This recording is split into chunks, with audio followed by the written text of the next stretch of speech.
నిన్న కర్ణాటకలో మొన్న జరిగినటువంటి సంఘటన గురించి మాట్లాడుకున్నాం. హిందువుల మీద జరిగిన దాడి. ఒక అతను అక్కడ ఈ సెల్ ఫోన్ రీఛార్జ్ చేసే షాప్ నడుపుకుంటుంటే అందులో ఆధ్యాత్మికంగా హనుమాన్ చాలీసా పెట్టుకుని ఉన్నాడు. అది ఆపేయమని చెప్పి ఒక 5 ముస్లిం యువకులు వచ్చి చెప్పారు.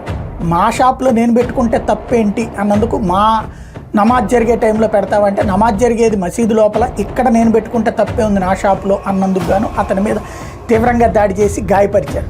ఆ షాపుని ధ్వంసం చేశారు. ఇది హిందూ సమాజంలో తీవ్ర ఆగ్రహానికి కారణమైంది. ఎవరైతే సూర్య అక్కడ బీజేపీ ఎంపీ అక్కడికే వెళ్ళి మనందరం హనుమాన్ చాలీసా పఠిద్దాం రమ్మని పిలుపునిస్తే వేలాది మందిగా వచ్చి ఒక్కసారిగా అక్కడ హనుమాన్ చాలీసా పఠించడంతో సంచలనమైంది.